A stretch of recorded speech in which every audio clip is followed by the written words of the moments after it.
Hello student, आज हम discuss कर रहे हैं बायोट-सावर्त लॉ की next application. Magnetic field at A point on the axis of circular coil carrying current. ये हमारे पास एक सर्कुलर कॉइल है जिसकी रेडियस हमने ले रखी है स्मॉल ए, ठीक है। इसके सेंटर से x डिस्टेंस पे P पॉइंट लिया है और इस P पॉइंट के ऊपर हम नेट मैग्नेटिक फील्ड निकालेंगे, ठीक है। तो अब देखिए, सबसे पहली बात हमने बायोट-सावर्त लॉ का हेल्प से इसको एक्सप्लेन करना है। तो बायोट-सावर्त लॉ एप्लीकेबल है सिर्फ एंड सिर्फ स्मॉल करंट एलिमेंट के लिए, ठीक है, स्मॉल कंडक्टर के लिए। तो हम क्या करेंगे, इसको छोटे छोटे टुकड़ों में तोड़ लेते हैं इसको, ठीक है। तो हमने एक एलिमेंट ये ले लिया, इसका नाम दे दिया ए, और एक एलिमेंट ये लिया हमने, इसको नाम दे दिया बी। इस स्मॉल एलिमेंट की वजह से इस पी पॉइंट के ऊपर नेट मैग्नेटिक फील्ड निकालते हैं, ठीक है। तो इस एलिमेंट की वजह से मैग्नेटिक फील्ड की डायरेक्शन कहां होगी, ये होगी। कैसे, ये देखो, ये सर्कुलर कॉइल है, ये इधर जो डॉटेड पोर्शन शो कर रखा है ना, ये बैक पोर्शन हो गया, इधर ये वाला फ्रंट हो गया, ठीक है। अब ये हमारे पास एलिमेंट है, एलिमेंट सर्कुलर कॉइल का छोटा सा टुकड़ा कैसा होगा, स्ट्रेट होगा, ठीक है। तो ये मान लो ये आपके पास कॉइल थी और ये इसका छोटा सा टुकड़ा बिल्कुल स्ट्रेट हो गया, स्ट्रेट हो गया, तो मैग्नेटिक फील्ड ये हो गया आपके पास बिल्कुल परपेंडिकुलर, ठीक है। ये हमारे पास इसमें एंटी क्लॉकवाइज आ रहा है करंट आपके पास, तो राइट हैंड रूल से लगाइए। नेट रिजल्टेंट फील्ड आपका किधर होगा, इस साइड में हो जाएगा आपके पास, ठीक है। तो इस एलिमेंट की वजह से फील्ड की डायरेक्शन ये हो गई, और इस सिमिलरली इसी एलिमेंट की वजह से फील्ड ये हो गया, इसको नाम दे दिया डीपी डैश, ठीक है। ये आपके पास होगा, ये इसके साथ एंगल कितना बना रहा है, हॉरिजॉन्टल के साथ एंगल थी, ये हमारे पास कंपोनेंट में ब्रेक कर देंगे इसको डीबी कोस, और ये हो जाएगा इधर साइन के अंदर। सेम ऐसे इसको भी ब्रेक कर देंगे, ठीक है। अब एक बार इस एलिमेंट की इसकी वैल्यू निकालते हैं, इस मैग्नेटिक फील्ड की। तो इस स्मॉल एलिमेंट की वजह से मैग्नेटिक फील्ड क्या आएगा भाई, आपने पढ़ा है बायोट-सावर्त लॉ से, म्यू नॉट अपॉन में 4 pi I DL sign theta upon में आर स्क्वायर। बायोट-सावर्त लॉ से पढ़ा है आपने, ठीक है।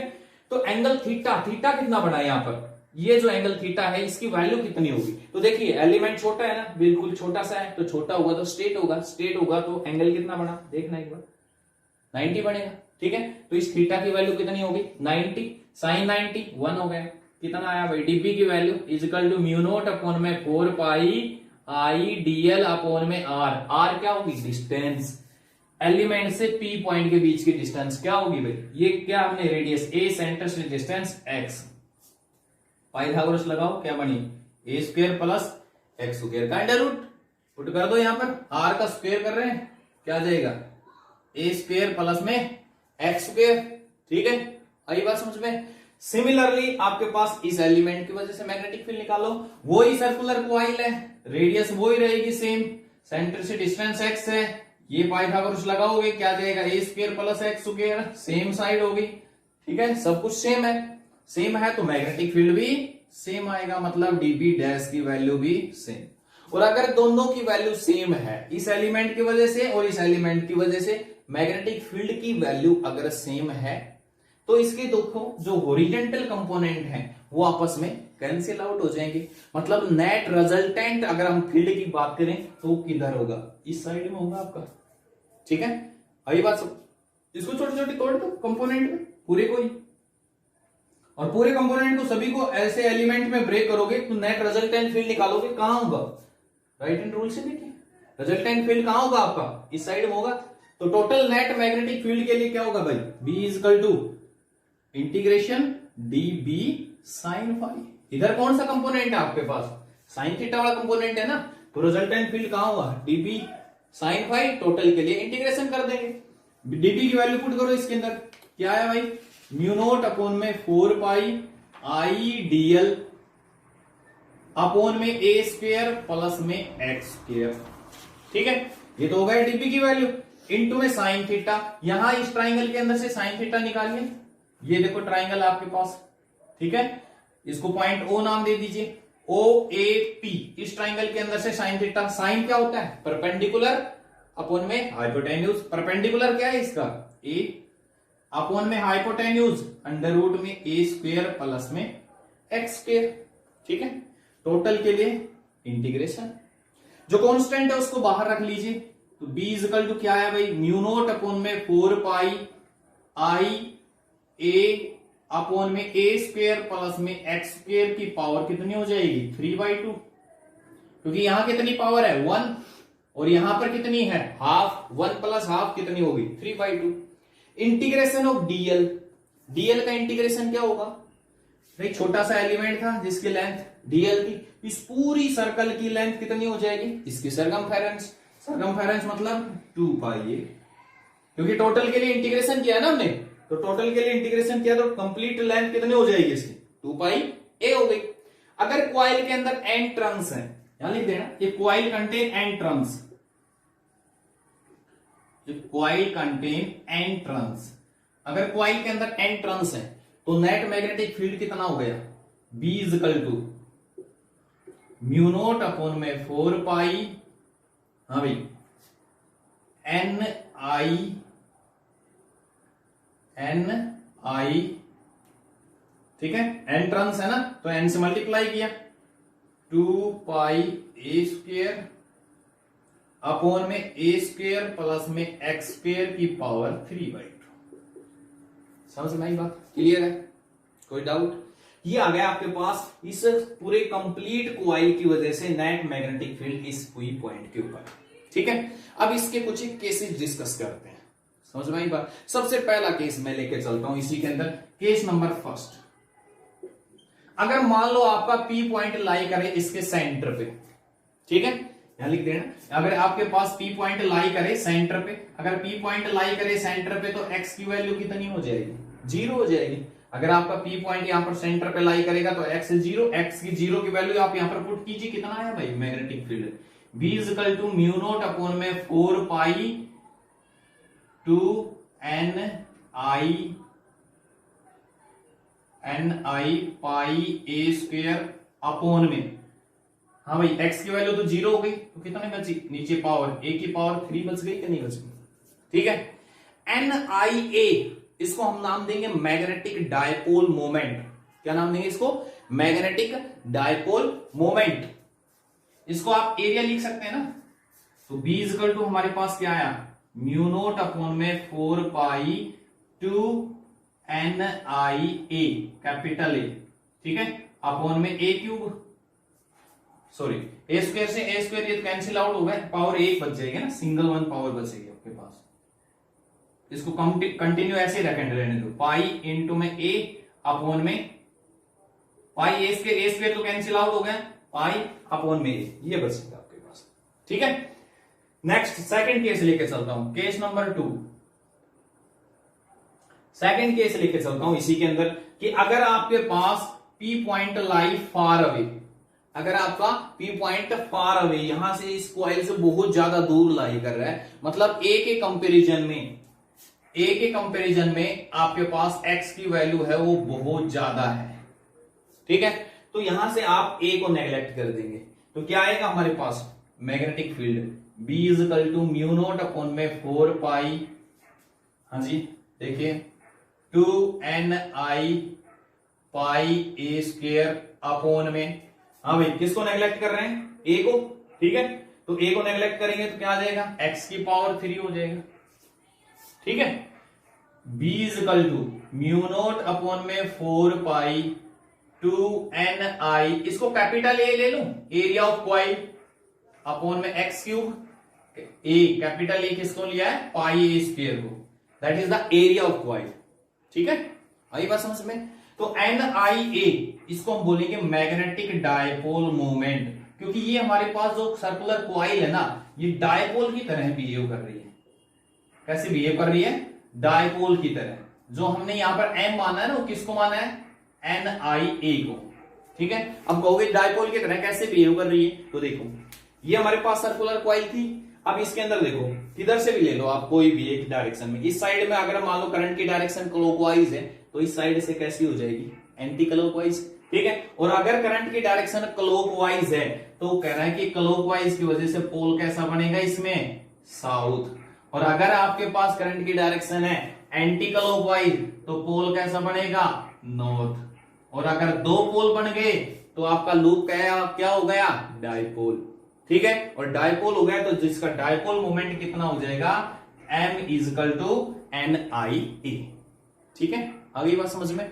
तो ये था हमारे पास टॉपिक इसी के अंदर दो तीन केसेस मैंने आप लोगों को बता दिए हैं। इसके अलावा एक आध केस और करना चाहते हो तो और कर लीजिए कि अगर मान लो आपका पी पॉइंट इसी के ऊपर लाई करे, ठीक है, तो उस केस में एक्स है वो किसके इक्वल हो जाएगा, ए के इक्वल हो जाएगा, एक्स की जगह ए रख देंगे, ठीक है, आई बात समझ में।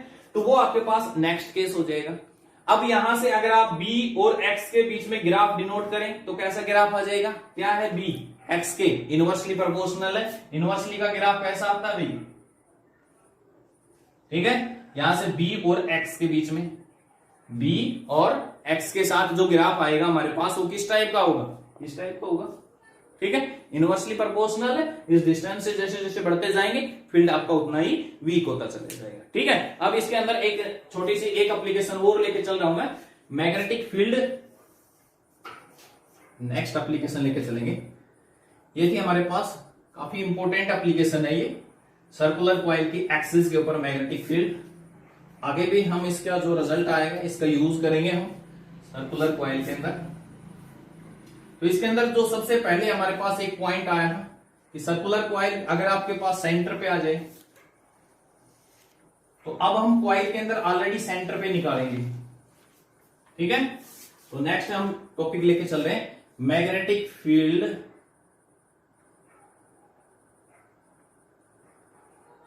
At the centre of circular coil,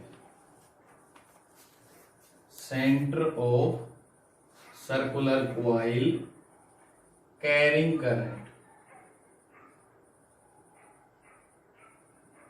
circular coil के सेंटर पे भी हो गया हमारे पास सर्कुलर कॉइल, ठीक है, यहां पर इधर से हमने करंट को एंटर कर दिया और इधर से एग्जिस्ट हो गया। ये हमने छोटा सा एलिमेंट ले लिया और यहां पर हम नेट मैग्नेटिक फील्ड निकालेंगे, ठीक है, आई बात समझ में, क्लियर है। अब देखिए ये एक छोटा सा एलिमेंट ले लिया, अब छोटा सा एलिमेंट लिया है, एलिमेंट की वजह से we know that magnetic field from Biot रूट ला क्या आता है भाई, mu naught upon 4 pi ideal sine theta upon में आर स्क्वायर, ठीक है, आई बात समझ में। ये हमने इसकी रेडियस को स्मॉल आर से नाम दे दिया, ये हमारा एलिमेंट हो गया डीएल लेंथ का, ठीक है। आई इसके अंदर से करंट फ्लो करने लग रहा है, समझ में आई बात। तो ये हमारे पास करंट एलिमेंट हो गया। तो ये सर्कुलर लूप है, ये सर्कुलर कॉइल है, इसकी वजह से नेट मैग्नेटिक फील्ड निकालते इसके सेंटर पे, ठीक है।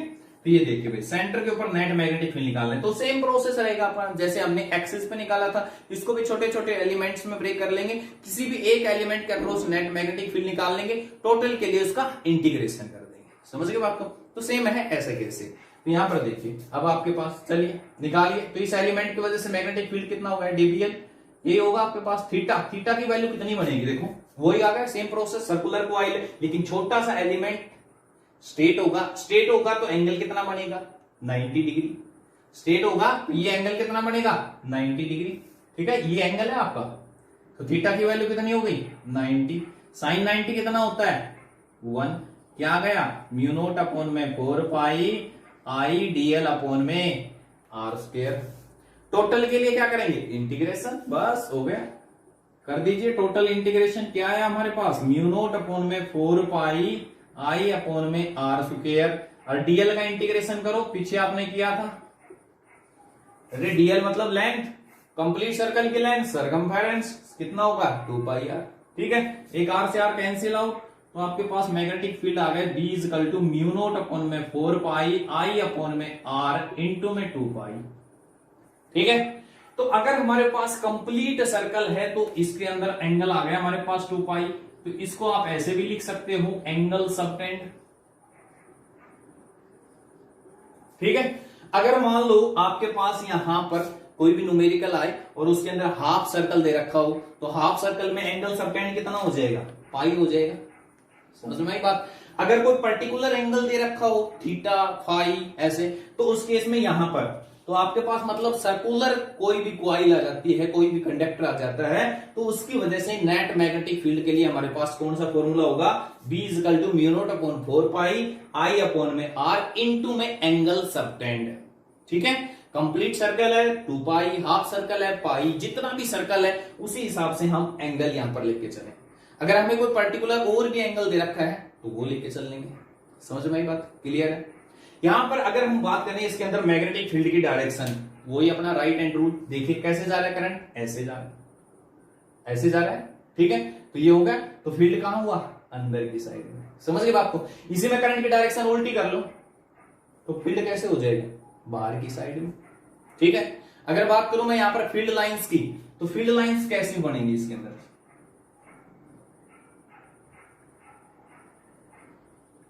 फील्ड लाइंस आपके पास कुछ इस टाइप से बने जाएंगे।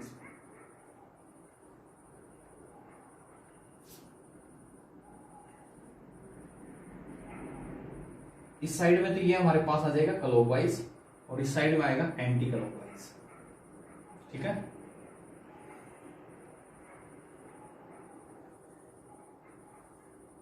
ये इधर क्लोज होती चली जाएंगे।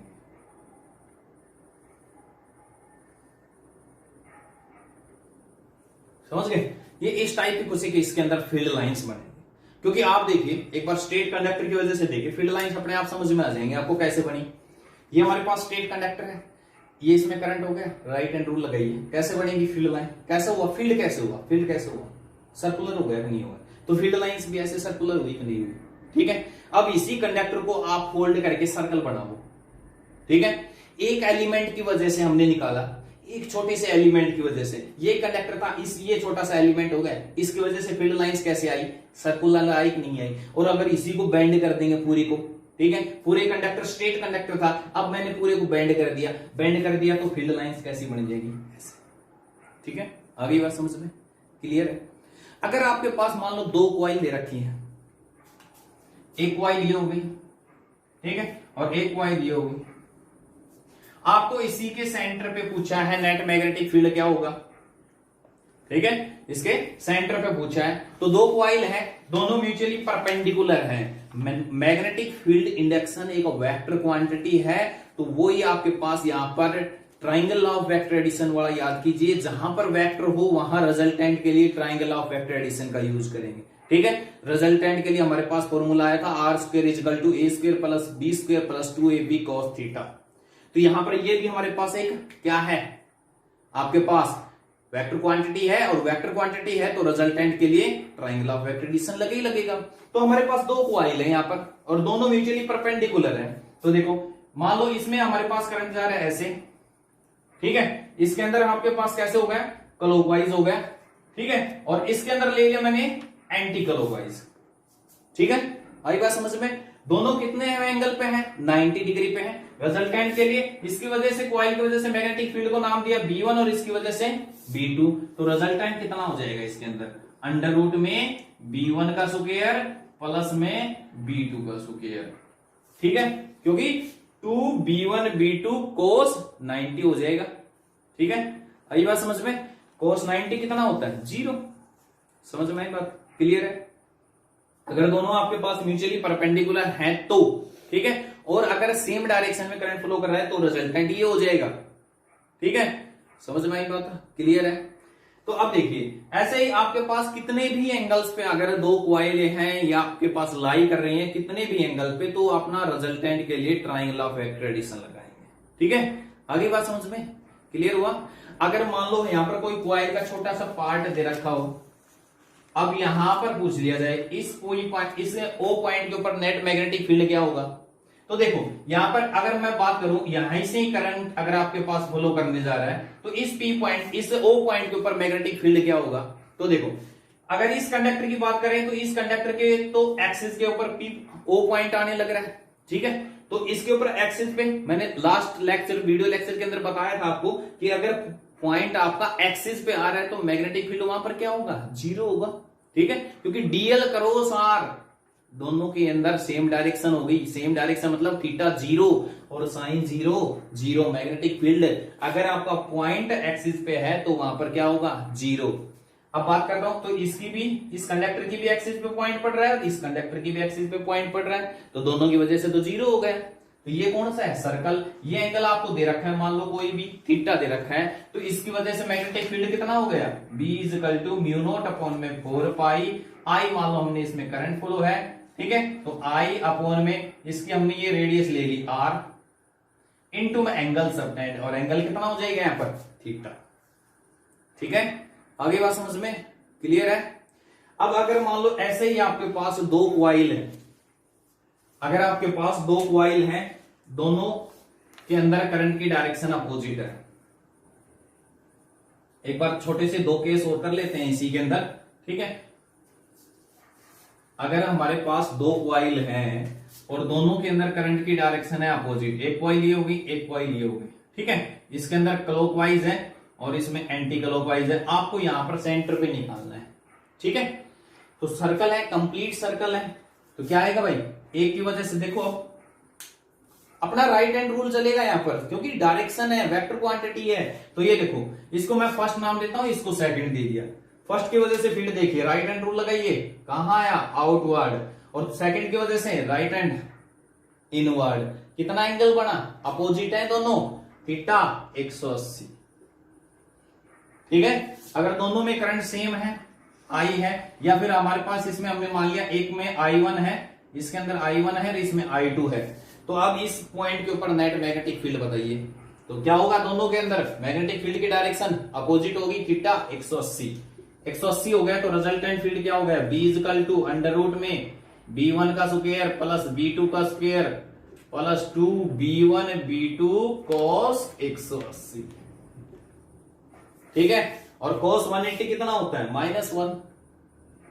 तो रिजल्टेंट फील्ड क्या हो जाएगा आपके पास, B1 माइनस B2, बस निकाल दीजिए। ठीक है, आई बात समझ में क्लियर है। तो ऐसे आपके पास कितने भी एंगल पे लाई करे, दो स्ट्रेट कंडक्टर हैं, इनफाइनाइट लॉन्ग स्ट्रेट कंडक्टर हैं, ये है हमारे पास। इस पी पॉइंट के ऊपर नेट मैग्नेटिक फील्ड पूछा आपसे। ठीक है, इस कंडक्टर की वजह से और इस कंडक्टर की वजह से। इनमें सिर्फ राइट हैंड रूल का है, क्योंकि मैग्नेटिक फील्ड एक वेक्टर है, बार बार कहने लग रहा हूं मैं। ये देखो, इसमें इस कंडक्टर की बात करता हूं, ये कंडक्टर फर्स्ट हो गया, ये सेकंड हो गया। इस पी पॉइंट के ऊपर अपने को निकालना है, इनफाइनाइट लॉन्ग स्ट्रेट कंडक्टर है मान लो। ठीक है, तो इसके ऊपर देखिए करंट राइट हैंड रूल से इनवर्ड, लेकिन इसके अंदर आउटवर्ड। ठीक है, कैसे आएगा, ये देखो, इसमें तो आपका पी पॉइंट इस साइड में बढ़ रहा है, इनवर्ड हो गया, लेकिन इसमें आपके पास ऐसे देखो, कर्लिंग फिंगर्स कहां ऐसे टर्न होके आ रही है ना बाहर की साइड में, तो यहां पर आउटवर्ड हो गया। अगर दोनों के अंदर करंट की डायरेक्शन, करंट का मैग्नीट्यूड दोनों सेम है, तो यहां पर पी पॉइंट के ऊपर नेट मैग्नेटिक फील्ड क्या हो जाएगा, 0। आई बात समझ में। अगर अपोजिट है तो ऐड हो जाएंगे, दोनों को ऐड कर देंगे। ठीक है, तो ये हमने इसी के अंदर जितने भी स्पेशल केस थे, ये मैंने आपको इसी के अंदर बताए हैं। तो ये थी आपके पास बायो सरोट लॉ और उसकी एप्लीकेशन। अब नेक्स्ट वीडियो के अंदर हम करेंगे एम्पियर सर्कुलेटिंग लॉ और उसकी एप्लीकेशन। ठीक है, आज के लिए इतना ही। Thanks, have a nice day.